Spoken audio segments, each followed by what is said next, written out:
उत्तर प्रदेश सरकार ने नया बजट पारित कर योजनाओं का लाभ गरीबों तक पहुंचाने के लिए खोला पिटारा। छिबरामऊ जीटी रोड स्थित बैंक ऑफ इंडिया के सामने भाजपा कार्यालय पर छिबरामऊ विधायिका अर्चना पांडे ने एक प्रेस कॉन्फ्रेंस में सरकार द्वारा 10वें बजट की उपलब्धियों को बताया, जिसमें मुख्यमंत्री सामूहिक विवाह योजना के अंतर्गत मिलने वाली राशि को दोगुना कर 1 लाख कर दिया गया। कन्या सुमंगला योजना के तहत 15,000 मिलने वाली राशि को 25,000 किया गया। पीएम सूर्य मुक्त बिजली योजना 300 यूनिट तक मुफ्त। बिजली के इस बजट के बाद उत्तर प्रदेश के 60 जिलों में मेडिकल कॉलेज की सुविधा उपलब्ध कराई जाएगी। 16 जिलों में पीपीपी मॉडल पर काम शुरू करने का लक्ष्य। शिक्षा मंत्रालय के बजट में पिछले साल से इस वर्ष बढ़ोतरी की गई है। उच्च शिक्षा को सुलभ बनाने के लिए देश के हर जिले में एक गर्ल्स हॉस्टल बनाया जाएगा।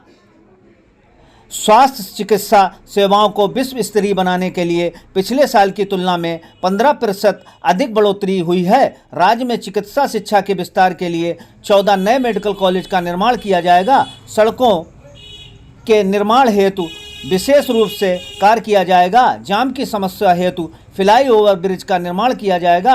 पेंशन योजना के तहत वृद्धा महिला और दिव्यांग पेंशन को बढ़ाकर 1500 प्रतिमाह करने की घोषणा की गई। लाभार्थियों को 10 लाख तक का ऋण दिया जाएगा, जिसमें कोई भी ब्याज नहीं लिया जाएगा। लखपति दीदी योजना के अंतर्गत 2 करोड़ से अधिक बढ़कर 3 करोड़ महिलाओं का लक्ष्य किया गया। उच्च शिक्षा को प्राप्त करने वाली बेटियों के लिए सरकार ने हर जिले में महिला छात्रावास बनवाने का निर्णय लिया। शिक्षा मित्र व अनुदेशकों को मानदेय बढ़ाकर लगभग 2 गुना किया गया। निजी नलकूप वाले किसानों के लिए मुफ्त बिजली योजना की सुविधा सहित और भी सैकड़ों योजनाओं सरकार द्वारा पारित की गई। छिबरामऊ विधायिका अर्चना पांडे ने विधानसभा वासियों को शुभकामनाएं देते हुए सरकार द्वारा 10वें बजट की दी जानकारी। उस बजट सत्र में जो इतना सौभाग्यपूर्ण है हमारे प्रदेश के लिए कि 10वीं बार एक मुख्यमंत्री को बजट प्रस्तुत करने का अवसर मिला और उनका सानिध्य मुझे भी प्राप्त है। इसके लिए मैं अपनी छिबरामऊ विधानसभा की जनता को, अपने भारतीय जनता पार्टी के सभी कार्यकर्ताओं को कोटि कोटि नमन करते हुए आज मैं बजट से संबंधित कुछ बातें करने के लिए आप सबके बीच में बैठी हूँ। निश्चित रूप से ये बहुत ही हर्ष का विषय है कि उत्तर प्रदेश सरकार ने जो बजट प्रस्तुत किया है वो कोई केवल एक कागज का एक दस्तावेज नहीं है। उत्तर प्रदेश की जनता जो समाज जिसके लिए हमारे पार्टी के प्रणेता पंडित दीनदयाल उपाध्याय जी ने उनके मन का एक संकल्प था कि समाज की अंतिम पंक्ति पर खड़े हुए, अंतिम पायदान पर खड़े हुए व्यक्ति तक सरकार की सुविधाएं पहुंचे और जिसके पैर की बीमारियां फटी हों उसको भी बराबर चलने का अवसर मिले। उसको देखते हुए उत्तर प्रदेश सरकार ने ये बजट प्रस्तुत किया है। ये बजट कोई ऐसा बजट नहीं है जिसमें कोई लोक लुभावन नारे हों। ये बजट वो बजट है जिसमें पूरी तरह से सरकार ने एक स्थायित्व का परिचय देते हुए इस इंफ्रास्ट्रक्चर पर पूरा जोर दिया है कि अब प्रदेश पूरी तरह से एक लाइन पर आ गया है और उस लाइन को, उस पटरी को और मजबूत करने के लिए जो चीजें आवश्यक थी उनकी व्यवस्था इस बजट में की गई है। मुफ्त बिजली योजना दी गई जो पहले से भी चल रही थी। निजी नलकूप, प्राइवेट ट्यूबवेल्स वाले किसानों के लिए मुफ्त बिजली की सुविधा को जारी रखने के लिए भारी बजट आवंटित किया है।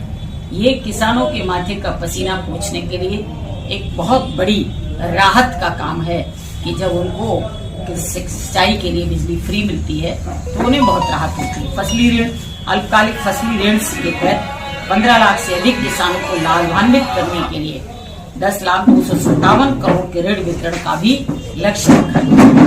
पीएम किसान सम्मान निधि के बारे में हम सब जानते हैं। विधायक निधि, सांसद निधि थी, लेकिन आज किसानों के प्रति एक सम्मान का भाव जागृत करते हुए हमारे देश के यशस्वी प्रधानमंत्री जी ने किसान सम्मान निधि जारी की, जो आगे भी जारी रहेगी।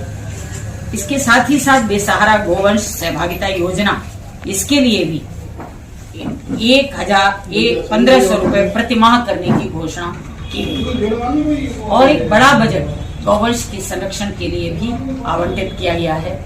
और सबसे बड़ा विषय जो आता है, इसको लेकर के मुझे लगता है पूरे प्रदेश में जो हम लोग जो राजनीतिक क्षेत्र में काम कर रहे हैं, उनके मन का एक भाव था कि हमारे परिवारों में तमाम बेटियां, तमाम नौजवान बच्चे शिक्षा मित्र और अनुदेशक के पद पर विद्यालयों में काम कर रहे हैं।